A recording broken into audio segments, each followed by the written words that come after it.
ආදරෙන් බැඳුන හිතක් තමන්ගෙන් ඈත් වෙනවා කියලා දැනගත්තාම ලොකු දුකක් දැනෙනවා.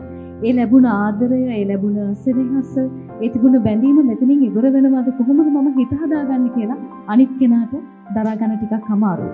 ඒ ගැන අපි කතා කරන්න ඕනේ. හැබැයි ඊට කලින් ඔබේ ගෝලයා ගැන කතා කරන්න ඕනේ. 3 වසරේ ඉඳන්ම ඔබෙන් සංගීතය ඉගෙන ගත්ත කෙනෙක් තමයි ඒ ගීත ගායනා කරන්න අපිත් එක්ක ඉතුරුනේ. ගෝලයා ගැනත් කියලාම ගීතය ගැන කියමු. සුන්දරව 3 වසරේදී නේද? 3 වසර. මට කවුද?